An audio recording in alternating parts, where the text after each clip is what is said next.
Hello, product people. Welcome to the Product for Product podcast, hosted by Matt Green, data advocate and product manager, and Moshe product leader and author. Our goal is to serve the product community by helping you find products that can help make your work in product management easier. Thanks for joining us on another episode of the Product for Product podcast. Welcome back, everyone. In today's episode, Moshe and I are speaking with Oz Nazilli about the Forces for Change framework. Oz is the founder of PMF Studio. So let's dive in. How you doing, Oz? Thanks for having me, guys. Great to be here and looking forward to the conversation. Awesome. Pleasure to have you. Hey, Moshe. Hey, Matt. Hey, Oz. Welcome to the show. And I don't know why, but I always like to mention where our guests are coming from. And we have another Torontonian here, right? Toronto is a pretty great city, Matt. Come to the dark side. I'm missing out on something. I got to get a tally. Matt is shaking his head. What are you doing wrong? I need a whiteboard with like crossing off or something like that. If you stop by in the summer, you'll have the best experience. I think it's the best place ever. If you come in like even Jan, very rough. So pick your battles. Moshe has extended invitation when the weather is nice. So hope to make it up there when the weather's nice. Yeah, well, I extend invitation anytime, but you do. Yes, that's true. That's true. Especially when the weather's nice. Not He's when looking it's out for you. He's looking out of for snow. Yes, right. So Oz, welcome to the show. Tell us a bit about yourself. How did you get to product management and about your company? Because I think that Matt will only recall it by the acronym, but it actually has a cool meaning, right? Yeah, for sure. So as you said, I'm Oz. I say like the Wizard of to make it easy to understand, especially for listeners who are not seeing it. So my background has been in product for a very long time. So maybe like 14, 15 years at this point. I've spent about 5 years of that in-house. And then I've kind of niched into product consulting as my little slice of the world. I've been with B2B, B2C, web, mobile, all kinds of products and companies. And we can get into background if it's interesting. But most of my time has been with a company called TWG in Toronto. We did a lot of work around engineering, design, research, and product with companies that you know, like the Shopify's, the FreshBooks of the world, like some of the banks, some of the telcos. And we got acquired by Deloitte Digital 2021, I want to say. So there my team went from like 3 product managers to 30 product managers over time. So I learned how to build product orgs. How do you create skills matrices? How do you keep people engaged and all that stuff? So the people side of product, I spent a lot of time thinking about. But then the other piece that I really gravitated to was discovery and growth. There, I'm sure, and no one's surprised, the 2 big buckets of hairy problems when it comes to product management. So over time, as I felt like I was interested in starting my own thing, I kind of fell backwards into it because a bunch of people who worked with me before came to me and said, "Hey, Oz, we need help, especially around product market fit. Come help us figure out our product is not growing, or we want to launch an MVP in the next 6 months and we want to do it right." That's how I ended up creating PMF Studio, or Product Market Fit Studio. So right now we're working with 7 companies, I think. And I used to say C to Series B is our sweet spot, but we have a Series C now, and we have a bank of all the entities. So the target audience has grown, but what we do is very specifically around discovery. So who are you building for, and what problems are you solving? And that's where we'll talk about forces of change quite a bit, strategy, and growth. So that's kind of like a quick overview of my background. Very nice, and I love that name, PMF, as product market fit. Really kind of like put a nice focus about where is your sweet spot and what do you like to do. I like that a lot. So it's a good name. So how do you know what, before we even get into our topic today, how do you define product market fit? That's a great question. And it's really one that's not binary. Like there are lots of cliches around it. Like people say when it switches from push to pull, or when it switches from like they put revenue numbers to it, they put demand numbers to it. I think it's a few things. One, when your product is obviously clicking with your target audience as a subsegment of the market. And I think you have to consider product market fit to be an ever-present challenge because like when we do work with early stage companies, we focus them on fastest to buy or product market fit for your early adopters.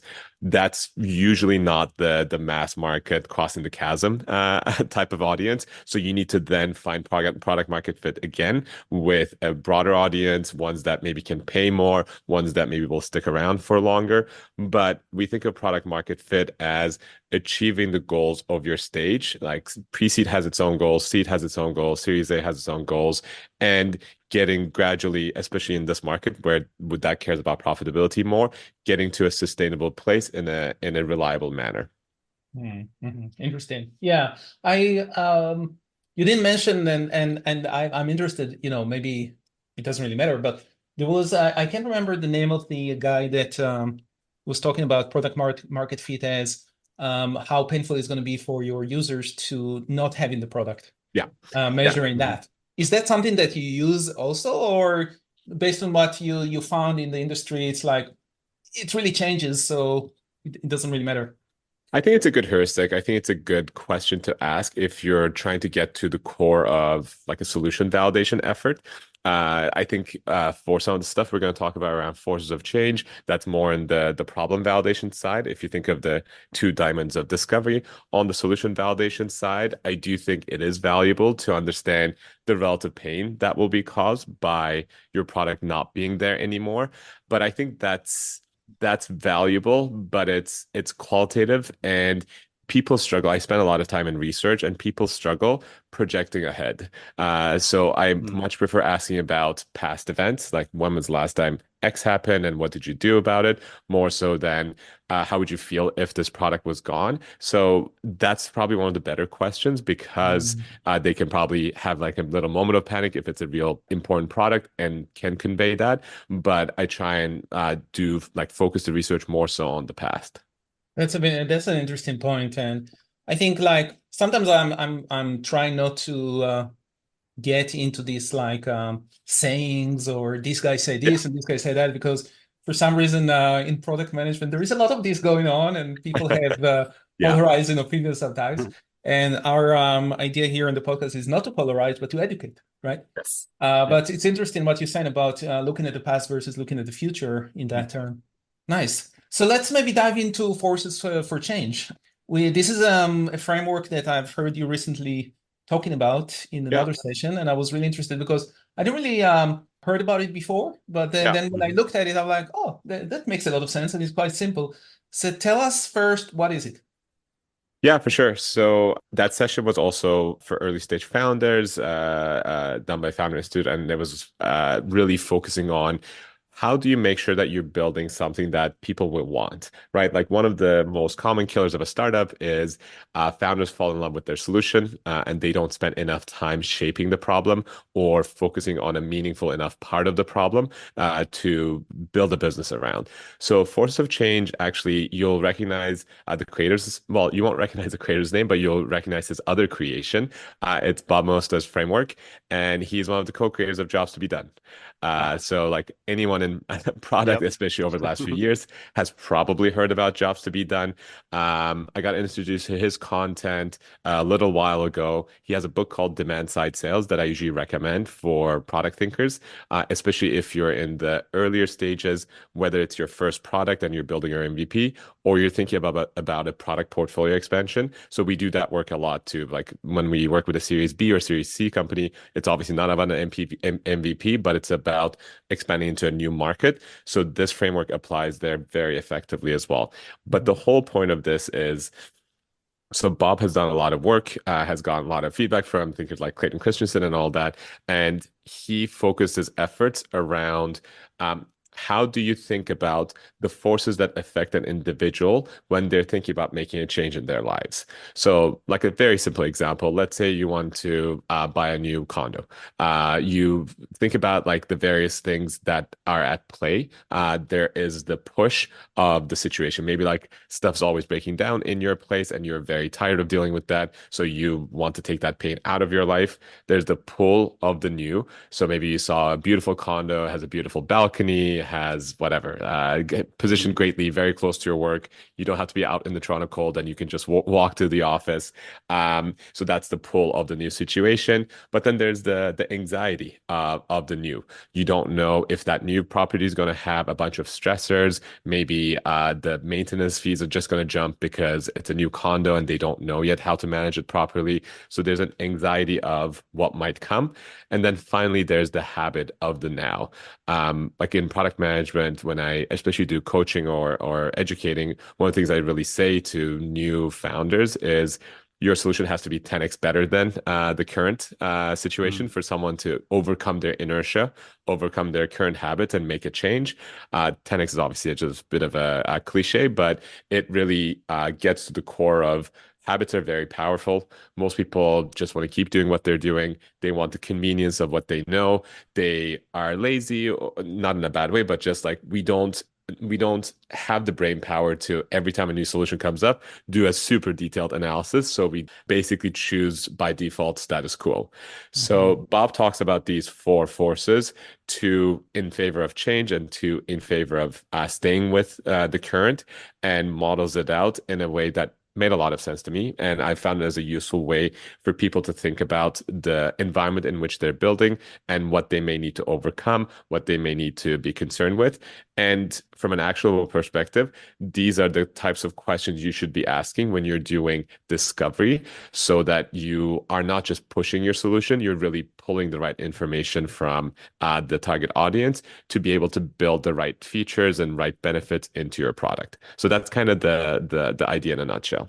Yeah, that's very interesting. It a bit reminds me of very unrelated, but a Scrum retrospective method. I learned one with a boat or a ship. Yeah. That With you the have anchor. the anchor and the wind, and Yeah. so the thing that anchor down, like the habits that are anchoring it down, and then the wind is pushing you or pulling you, and then the power that you have to put in there to actively move things. So yeah, that's a good visual, and visuals are very helpful to remember this stuff. But really, the core of it is you want to, just like any good user research exercise, put yourself in the shoes of the individual consumer or business customer that is struggling with a decision. You want to understand the context in which they make this decision, and you want to be aware of how they contrast options, so that you can not only build the right features, but also talk about the features in a way that really resonates with your target audience. And this is really interesting from applying this to a startup or early stage company. You mentioned working with banking and finance. Yeah. So which is more traditionally been around a long time, less adaptive to change, and those kind of things. So I'm wondering how these forces for change apply to them as well, and how you might approach that. Yeah, that's a great question. So I can use an example, obviously without sharing client name or anything like that, but I'll share that the key value a sector like fintech could get from forces of change is around modeling user research and planning research questions. For one of our recent clients, we were working with a later stage company that had been around for 10 years or so. They had a core target audience that they served and that served them well for the majority of that decade. Let's call them Group A. Now, as they look into their second decade, they believe that a second group, Group B, is going to be better positioned to carry them into future growth. The work we did with them started with workshop exercise like a product vision primer, followed by collaborative sessions to get aligned on where we see the short, medium, and long-term benefits. Then we used the force of change framework to design exploratory research questions with Group B. We looked into push, pull, habit, and anxiety dimensions to guide the questions we'd ask and the direction we'd take our research. So you see that this framework can work with any industry because it's around guiding user research efforts, which every company should be doing. Bob has great content online to dive deeper into the framework, as well as in the demand side sales book. Him and I actually got in touch through LinkedIn. I've been putting content about this topic out for a bit, so he reached out, and hopefully we'll do some work in the future together. But my recommendation to your audience, regardless of their industry, is to go online and review some of the content that's out there to understand how best to apply the force of change model, and then use that to guide their own research questions, as I believe that is the best way to make this framework actionable. Frameworks are a dime a dozen, but if this one helps you structure exploratory interview questions effectively, you'll see real value from it. I think that it kind of maybe to me in my mind, it might replace in design thinking in the empathy section, there is usually people are saying what the client are saying, what are they feeling. Yeah. Right. So this kind of replaces that, right?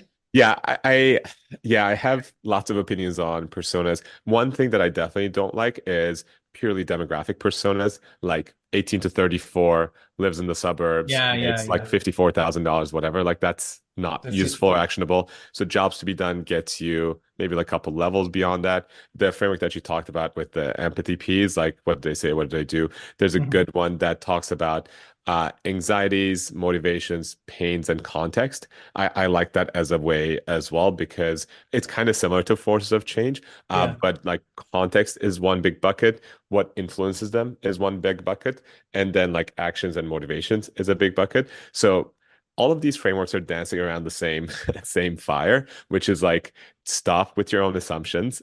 Don't worry about your product just yet.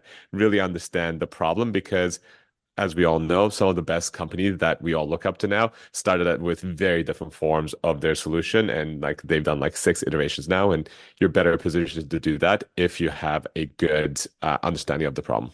Yeah. I'm also trying to think about what if, and I just talked recently with someone that I helped more than a year ago, and we Hmm. had great research done and great indicators that the clients that we went after the right clients because they were basically paying already. They were willing to pay and they were paying, and they were able to find new clients all the time. Yeah. So I asked him after a year, how is it going? Because I didn't talk with them for a while. Yeah. And he was talking about few things that actually are directly related to this, like Mm. habit of the now, like how they couldn't make them change even though they were willing to pay. Hmm. And we know that it's an issue usually with B2B where you have the person, the buyer versus the users. So maybe they were not talking with enough users versus the buyers. Yeah, that's a very real pain point. And it's like even when we do product consulting work, a big part of our mission is to like lead to change for the org. Like you had Marty on the podcast, like he has that Transform book. After I heard him on your podcast, I started checking out the book, Mhm. and that's Good. that's one of the core thesis, right? So shout out to your podcast for Yeah, I like giving that. at I like least that. at Thank least one attributable sale for the book, but if you don't create the right environment for the change, regardless of how great your ideas are, how great your solution is, it's very hard to have that lasting impact. So I'm not surprised that they haven't been able to. There's actually a book called Switch. I can't remember who the author was, but it talks about the best way to lead to change is almost like alter the flow, like the riverbed itself, to make it as easy as possible. Like lead the elephant, I think is the analogy that they use.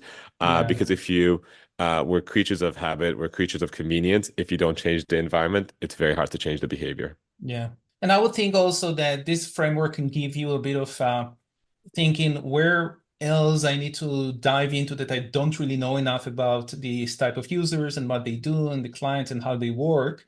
Have you seen situations where there is more on the push and the pull and less on the habit of the now versus situations where you're very heavy on habits of the now but less on other things, or it was usually quite balanced? It's a great question. So my my ex was a psychotherapist, so I also spent a lot of time. I spent a lot of time intentionally learning about psychology, and I think the most powerful things in life are one, the need for a sense of belonging, two, our self-image, like how do we see ourselves, and three, like how does the world see us? So I usually think habits and anxieties are more powerful, but I also realize that might be my own bias just because of like what I like to study and learn about. Because like I'm sure you've seen this as well. The most common competitor to most B2B SaaS products is Excel or Google Sheets, because you can do a lot in either of those tools, and it's Yes. just good enough to not like push yourself to a change and learning a new tool. Like I've worked with project management software before. I have friends who founded product road mapping software companies, and it's such a struggle because the habit of the now is just it's good enough. It's such an enemy of product managers. So I think I would if I had to pick one side from your question, I would pick habits and anxieties as the more impactful force. Yeah. Interesting. Yeah, that's Yeah. a I really totally interesting. agree with that. A lot of Mhm. things I see, it's like, I know how to use this. It works great. I'm not breaking the habit because you can't convince me to do something different. and I've got the uptime. It's going to slow me down to learn it. And you can't convince me with something like Sheets or Excel. I see it everywhere. So It's a bit self-destructive because it's like not taking, I don't know, if you have like a handbrake on with your car, not taking a couple seconds to put that down instead like just pushing through. Like if yeah. these people spent a bit of time, not for every product, because not every product is 10x better than the current, but if you actually spend a bit of time, you could really improve your situation. Mm-hmm. But again, everyone's busy, everyone's Yep. stressed. Everyone's worried about picking the wrong tool and then looking bad. So that's where the anxiety piece comes in. So that's where product managers, I think the biggest enemy that we have is Google Sheets or Excel. And then the second is people's resistance to change. Yeah. Yes. Interesting enough, whenever I teach someone about the 5 whys, I always take the Excel spreadsheet or Right. just give me export to Excel button on your product to explain the That's 5 whys. Yep. Why do you need export to Excel? But that's a side note. But but I think what you were saying is we can maybe take it a one step farther to say we as product people, first of all, we might, whether it's right or it's your bias, let's say this is the right place, or at least from your Yep. experience that you've seen, we might need to put a bit more in our discovery of habits and anxiety of our users, and to put a bit more emphasis on reducing them by creating the right feature, prioritizing the right feature, or whatever it is that we need to prioritize in order to reduce those. Yeah, and Bob does a really good job of this in the book. I'll give two quick examples. One is like the typical thing of like people buy benefits, not the features. So not only do you have to build the right thing, but also have to talk about them in the right way for people to understand the value Right. without spending time with them, without understanding their habits and anxieties and all the things we're talking about. It's very hard for you to talk about the right benefits the right way. Like I think in the book, he has two examples that really resonate with me.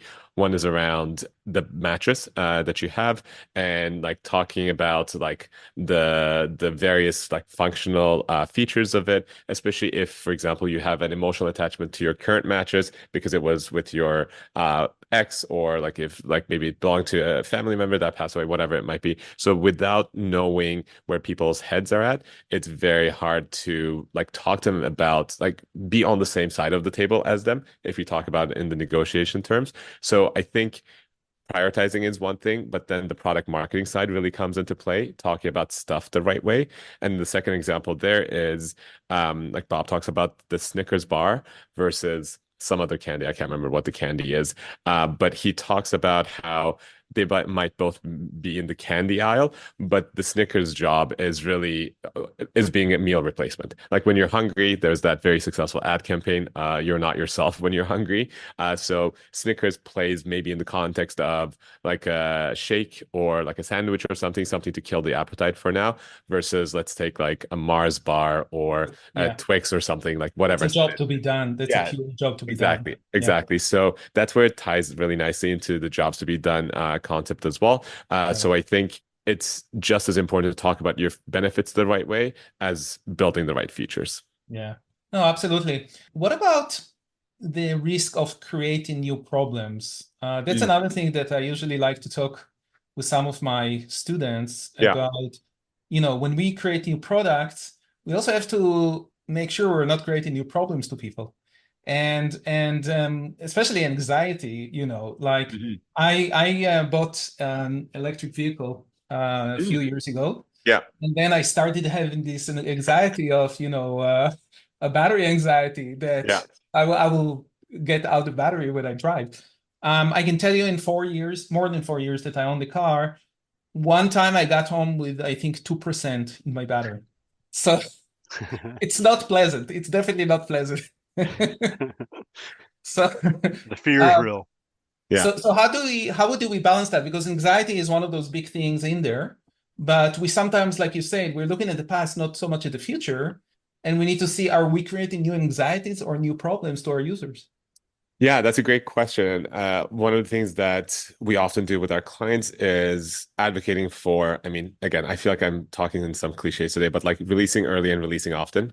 And not in terms of just features, but like test. The cheapest place to iterate on an idea is at the idea stage. The most expensive is at the code stage, and in between is in the design stage. Because when you're obviously creating screens and adjusting mocks, there's a cost to it.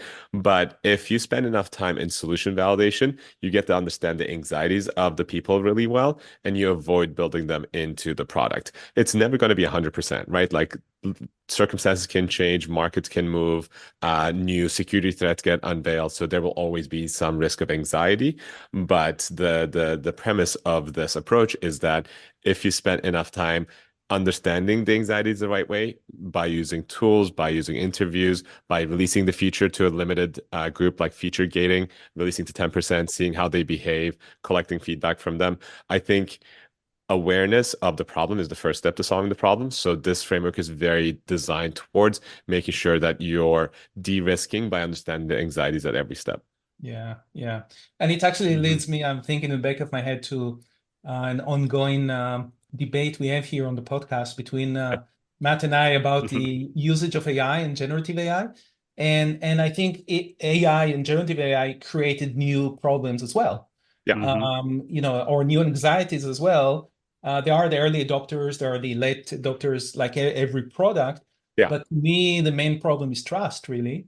Yep. And maybe laziness, getting people to become more reliant on generative AI than actually using their brain cells and trying on their own. Yep. But that's maybe a different level of product that I don't know how much they did this type of testing to see if people will feel anxious about it or not. Yeah.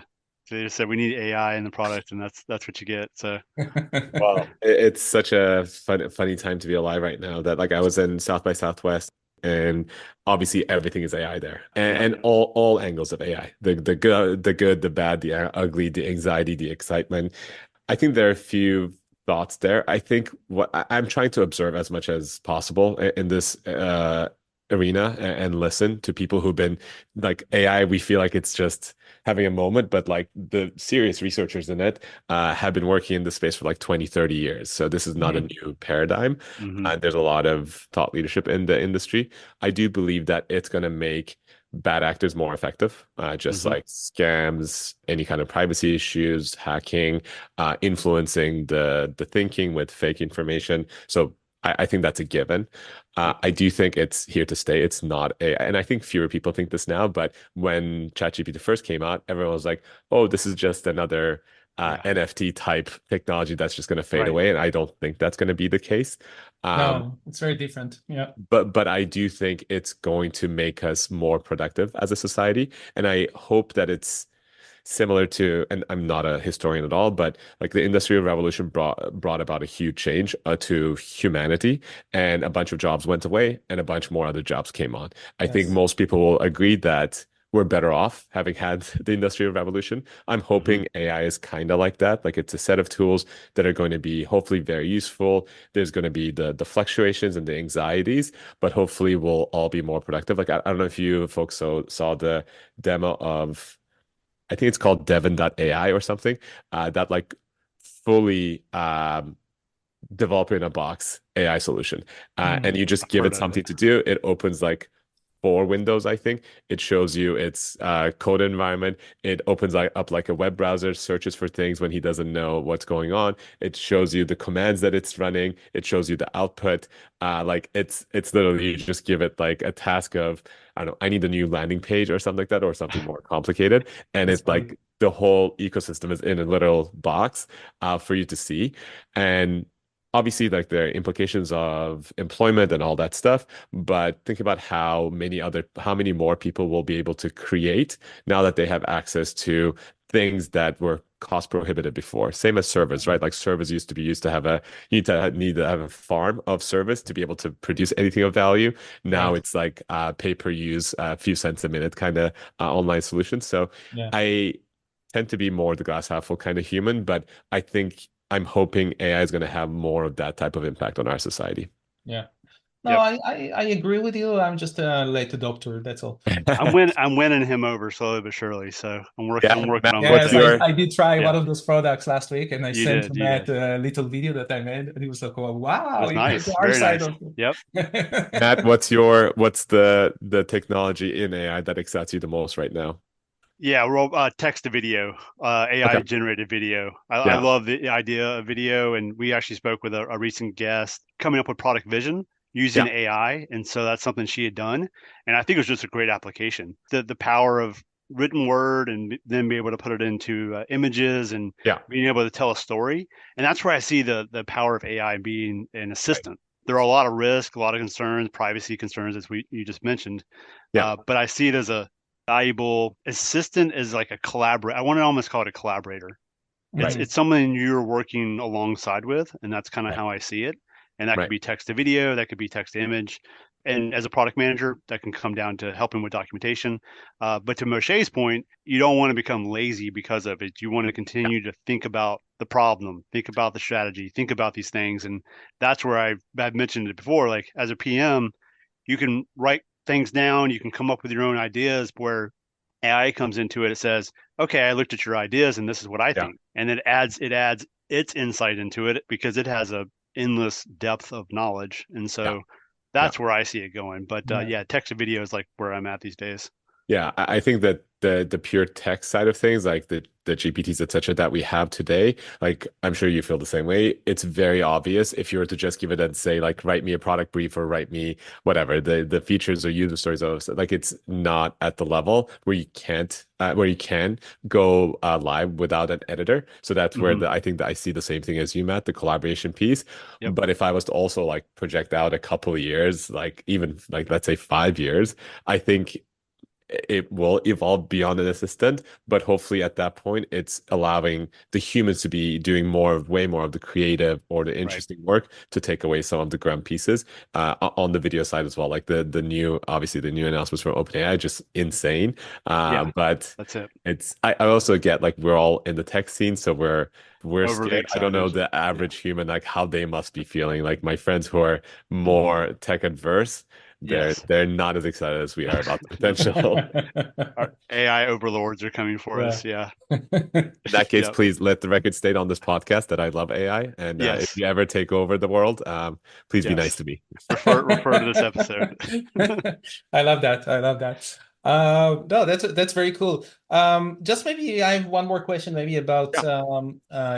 the forces of changes. Are there any gotchas or anything that when you approach this or someone new is trying to approach that from your experience you should tell them, make sure you take care of this or that it's not obvious. Yeah, it's a good question. I think the hardest part is the part of being a good researcher. Like when I was at that agency, the consultancy that I was at for about 6 years, I got acquired afterwards. When we first started, we didn't have a user research department, and our product managers and designers would do research, but we were all like, we did have senior PMs and like intermediate PMs, but compared to where we got to when we had professional researchers, we were very rudimentary. We were like very 0 to 1 in how good we were at researching or asking questions. The same gotchas apply to doing forces of change. Mm. It's very easy. Like we spend a lot of time now, like thinking about user research and asking questions, but it's very easy to fall into bad habits. And Bob in the book talks about like being a good researcher's part, being almost like a detective, part being a friend, part being a chess player, because sometimes you want to ask intentionally bad questions for the person to correct you so that they overcome their own biases and how they think about it. So like really digging into the core of what they mean, because I mean, in Canada, we have this problem, maybe more so than other places, but everyone wants to be nice and everyone wants to be supportive of your ideas. So I like when I start interviews for clients, I make it very clear that I am not the client. I'm arm's length and I want to know all the problems, warts, whatever. So I think the biggest gotcha is garbage in, garbage out when you're doing this type of research and the Mm. work. So my biggest advice to all product thinkers would be spend more time getting better at talking to users. It will pay off exponentially throughout your life. Yeah, absolutely. Absolutely. I also always encourage new junior product managers to do Yeah. it on their own, even if they have user researchers, or at least to Mhm. sit with the user researcher and see how they do that and try to conduct some on their own, because it's invaluable. Yeah. Absolutely. Exactly. I love talking to customers because Yeah. you could talk to them about one thing, and then they're like, while you're here, there's this other thing, and there's this other thing. And so and as the conversation evolves, you begin to learn more about their experience and more about the product they're experiencing. And that's where like product discovery, I think, is, it's essential, but it's sometimes passed by into like solutioning too Yeah. quickly, I think. Yeah. Because I think as humans, we just try to like, we see a problem, we try to solution right away. Like I think that's just inherent of us. Yeah. Yeah. And so we don't spend enough time on the discovery piece Yeah. as much as we should. So yeah, any kind of advice that I would try to give to anybody is just like spend time on discovery, have those conversations, because you're going to learn a lot about the problem you're trying to solve for, but you're going to learn a lot about other things that you could solve for next. Yeah, I think that's very on point. And speaking of AI, like that, this is a useful place. I do recommend giving context to your AI of choice, Gemini, ChatGPT, whatever, on the industry that you're searching, the problem that you're exploring, the type of personas you're targeting. You can even upload your personas as PDFs and then ask it to give you questions so that not to use them one for one, but gives you, and you can give it back and ask it for any bias or any like bad habits of user researchers that might be present. So you can do a couple rounds on iteration, so you can get some good questions from one of the AI tools.